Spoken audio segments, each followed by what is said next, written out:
منور صاحب 1941 سے 57 تک جماعت اسلامی الیکٹورل پالیٹکس سے باہر رہی ہے، اور جب یہ ڈیبیٹ ہوئی کہ جماعت اسلامی کو الیکٹورل پالیٹکس میں جانا چاہیے یا نہیں جانا چاہیے ود ان جماعت، تو ایک بہت بڑا ایلیمنٹ جو ہے ڈیفیکٹ کر گیا اس بات پہ کہ جماعت اسلامی نے جب الیکٹورل پالیٹکس میں آنے کا فیصلہ کیا، تو آپ سمجھتے ہیں کہ جو لوگ ڈیفیکٹ کیے وہ صحیح تھے؟ دیکھیے، جن لوگوں نے ڈیفیکٹ کیا ہے وہ 0.3% تھے، جبکہ 99.7% لوگوں نے مولانا کی اس قرارداد کا ساتھ دیا جو آج بھی چھپی ہوئی کتاب کی صورت میں موجود ہے۔ تو کیونکہ جماعت کے اندر یہ ایک بہت ہیلدی صحت مند رجحان رہا ہے، لوگوں کو بولنے کی آزادی اور اختلاف کی آزادی اور اپنی رائے کے اظہار کی آزادی اور کسی بھی مسئلے پر انڈیپینڈنٹلی سوچ کی آزادی، تو یہ جو اجتماع تھا یہ اس کا مظہر تھا بہت بڑا۔ اور جو لوگ مولانا کے رائٹ لیفٹ پہ تھے انہوں نے بھی اس معاملے میں پورے طریقے سے اظہار خیال کیا، اور ایک ہفتے تک وہ اجتماع چلا ہے ماچھی گوٹ میں۔ تو اس اعتبار سے جو لوگ ڈیفیکٹ کر گئے ہیں وہ تو بہت تھوڑی تعداد میں ہے، 0.3% تو بہت زیادہ نہیں ہوتی، ورنہ پورے ہفتے بھر ڈیبیٹ میں حصہ لینے اور سننے اور اس کے اندر شرکت کرنے کے بعد بہت ایبسلوٹ میجورٹی سے بھی زیادہ ہی لوگ تھے کہ جنہوں نے اس کا ساتھ دیا۔ لیکن ان کا ویو کیا تھا؟ ان کا خیال تھا کہ ہم ابھی ایک ابتدائی مرحلے میں ہیں اور ہمیں ابھی رابطہ عوام اور دعوت اللہ کے کام کو زیادہ دور تک پھیلانا اور پہنچانا چاہیے۔ جب ہماری جڑیں زیادہ مضبوط ہو جائیں اور کام زیادہ وسعت پذیر ہو، پھیل جائے، پھر ہمیں کسی الیکٹورل پالیٹکس کی طرف آنا چاہیے۔ ابھی ذرا ان کا خیال تھا کہ یہ میچیور نہیں ہونا، اور پری میچیور اگر ہم یہ کام کریں گے تو اس کے نتائج ذرا مختلف ہوں گے۔ اچھا، آپ کا اپنا جو کیریئر ہے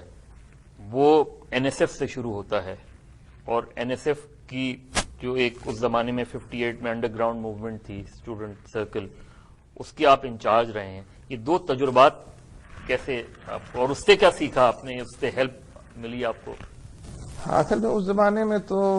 ہمارے ملک میں لیفٹ بہت مضبوط تھا، اور بلا شبہ وہ ایک فیشن بھی تھا، لیکن اسی کے ساتھ ساتھ فلسفہ اور نظریہ بھی تھا۔ اور جو لوگ لیفٹ کی تنظیموں میں جاتے تھے وہ ایک نظریاتی اپج اور آہنگ کے ساتھ جاتے تھے، اور میں نے بھی جو لیفٹ کے لوگوں کے ساتھ کام کیا ہے تو اس زمانے میں وہ ایک جینوئن اور سنسیئر اور آنےسٹ ورکرز تھے اپنی آئیڈیالوجی کے ساتھ۔ اب تو صورت بدل گئی ہے، حالات ہی مختلف ہیں۔ میں مذہبی تو اس وقت بھی تھا، مثلا یہ کہ وہاں لوگوں کو یہ اعتراض تھا کہ یہ تم نماز کیوں پڑھتے ہو۔ میں نماز تو پڑھتا تھا، میٹنگیں خود میں کنڈکٹ کرتا تھا، لیکن اسی دوران نماز کا وقفہ کر کے میں خود تو نماز پڑھ لیتا تھا۔ اصل میں کمیونزم سے سب سے بڑی غلطی ہی یہ ہوئی ہے کہ اس نے مسلمانوں کے علاقوں میں اینٹی ریلیجن اسٹانس لیا ہے۔ حالانکہ اینٹی ریلیجن اسٹانس جو ہے مسلمانوں میں کھپتا نہیں ہے، چاہے کوئی آدمی عملی طور پر مذہبی نہ بھی ہو لیکن وہ خلاف مذہب نہیں ہوتا۔ تو کچھ ہی دنوں میں جب وہ بات کھلتی چلی گئی، حالانکہ ہم نے تو لٹریچر ہی پڑھا تھا ان کا، اور یہ اندازہ ہوا کہ بنیادی طور پر جو کام لوگ اس سوسائٹی میں کرنا چاہتے ہیں وہ اسلام کے خلاف اور اس کی جڑوں کو کھودنا، یا اس کے حوالے سے جو لوگ پہچانے جاتے ہیں ان کی کردار کشی کرنا، اور اپنے فلسفے اور اس پر کم بات، اور اصلاً تو اسلام پر اعتراضات، اور یہ اس زمانے کے پریس کے اندر بھی موجود ہے، یعنی میڈیا کے اندر بھی، اور افراد اور شخصیتیں جو جانی پہچانی ہیں، چاہے وہ شاعر ہوں یا ادیب ہوں یا نظریاتی کارکن ہوں، ان کے رویوں کے اندر ہی موجود۔ اسی لیے کالج یونینز اور اسٹوڈنٹس یونین کے علاوہ ٹریڈ یونین کے جو الیکشنز تھے وہ بھی اینٹی ریلیجن سلوگنز پر لڑے جاتے تھے۔ تو اس بات کے آشکار ہونے کے بعد کوئی مسلمان بڑی مشکل ہے کہ وہ کیسے اس طرح کی تحریکوں کا ساتھ دے کہ جو بنیادی طور پر اسلام ہی کی بےخبری کرنا چاہتی ہوں۔ تو جب یہ بات کھلی ہے تو ہم نے اس پر بھی ڈیبیٹ کی ہے۔ میں نام نہیں لے رہا کسی کا، یہ سارے لوگ جو آج جانے پہچانے جاتے ہیں ان کی بڑی تعداد اس وقت میرے ساتھ کام کرتی رہی ہے اور ہم ساتھ چلے ہیں۔ ہم نے اس پر کھل کر ڈیبیٹ کی کہ مذہب کے اور اسلام کے خلاف اگر آپ بات کریں گے تو ہم کسی کمیونزم کو نہیں مان سکتے۔ تو یہ بنیادی ہے، لیکن اسی زمانے میں جو اصل میں مولانا مودودی کا جو لٹریچر ہے قرآن و سنت کی بنیاد پر ہے، وہ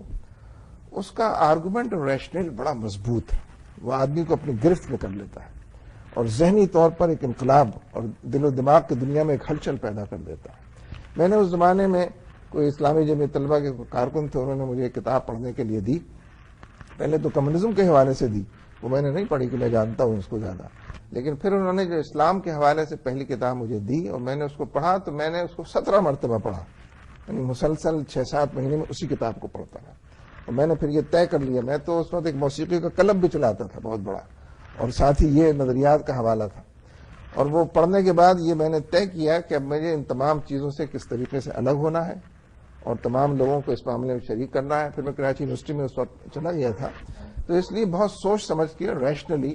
میں استدلال کے ساتھ اس اسلام کو بھی سمجھ کر اور کمیونزم کو سمجھ کے اس سے چھوڑا ہے اور اس کو اختیار کیا اور اپنایا.